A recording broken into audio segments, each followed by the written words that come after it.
Good morning, everybody, and welcome to Dr. Tom's Tips on Tuesdays at 10 in 10. Today, the focus of our tips is something that we've gotten so many questions about, and we constantly talk to our customers about. And this is tips on effective mouthpiece placement. Good morning, Dr. Hirsch. How are you? Rolando, I'm great today. How are you doing? Well, always good to see you.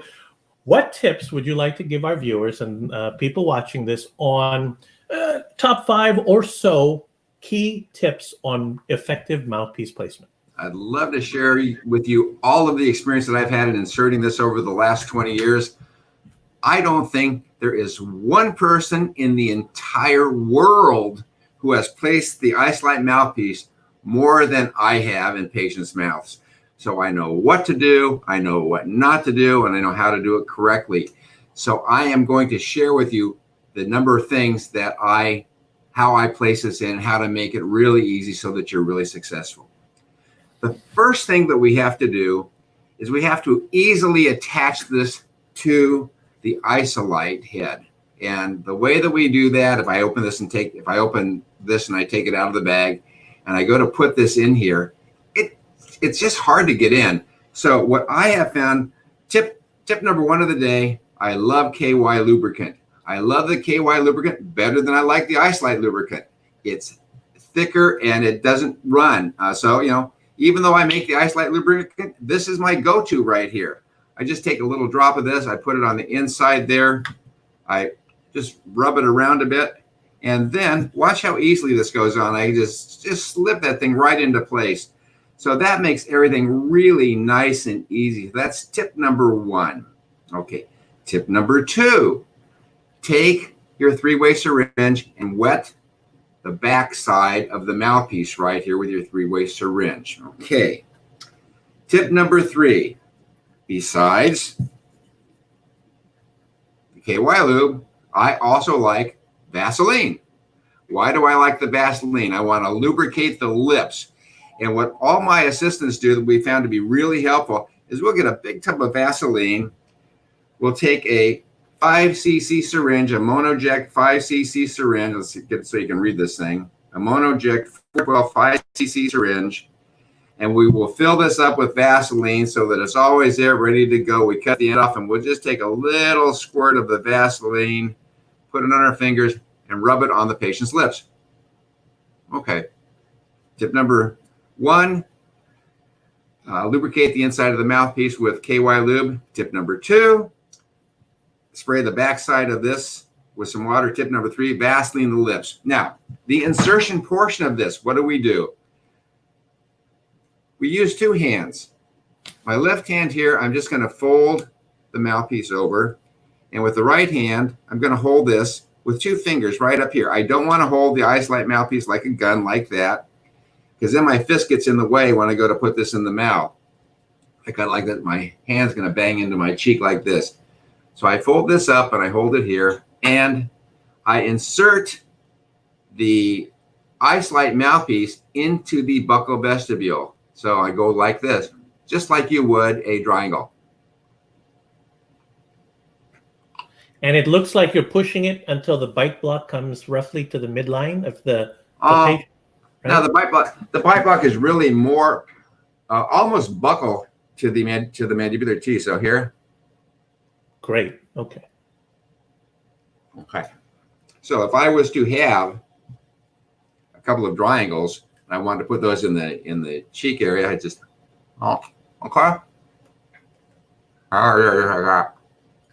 Right.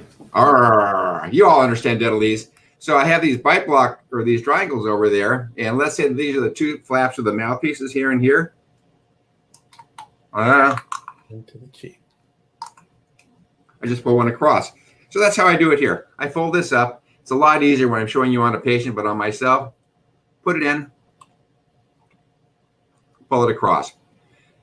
The cheek protector and the tongue protector go into the buccal vestibule, and then you pull the bite block across. I found that to be the easiest way. Into the buccal vestibule, buccal vestibule, pull it apart, and then open it up. And you want to stay away from the back of the tongue? What you don't, and I'll get into what we don't want to do later, but you never, ever want to fold this up and go down the center of the mouth. You're going to gag your patients every single time.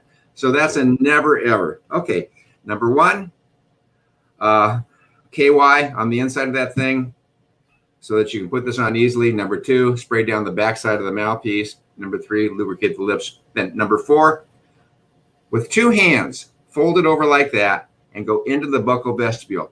If you have to think about an aiming spot for this thing, think about where you would give a mandibular injection. So if you fold this up like that, this very end point right here, aim for the pterygomandibular raphe, right where you give a mandibular IA injection, okay? And that's your aiming point if you have to think of something like that. And then pull it apart. Now, once, and I don't let go of this part right here until I pull it across. I use thumb and index finger, so I actually have this, so I can actually pull it over to the opposite side. So, So you're holding onto the cheek guard until hold onto the cheek guard right at the whale's tail, and then I pull it apart and open it up, and then I tuck everything in. Let's say that part of this is over the occlusal surface of the teeth. You can tuck it in. Now, the medium mouthpiece is probably one of the easiest mouthpieces to insert. As mouthpieces get larger, for example, the medium DV or the large mouthpiece, they're just a little more challenging to insert. So for the beginners, for your first time, I would stay away from the medium DV and I would stay away from the large. Just because it's hard. I mean, this thing compared to this, if you will, you can see the difference is incredibly different. And so if I was to put this on here, see, now that I put this on here, it's just a lot to get in the mouth.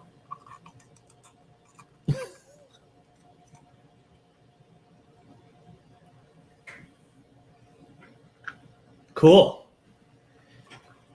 So start with the medium mouthpiece for the beginners. If you're doing mandibular procedures, the medium DV mouthpiece. And I think that's about what we have to say on putting this in. But I'm not going to leave you with that because I've got a couple of more minutes. So I'm going to share with you. And one of the reasons why I brought this up, this is besides my tip of the day, this is the economic tip of the day. We all know that when we are cementing restorations, you want to cover up that oxygen inhibited layer. So one of the things that we do is we use OxyGuard by Panavia for 6 mLs, sells for about $50. So that's about 48 and change per, that's about $8 and change per ml. Bottle of KY Lubricant, which has, it's glycerin based. It has the same consistency as the OxyGuard. This sells for $4 or $5. It's 2 ounces. So that's what, almost 60 ml.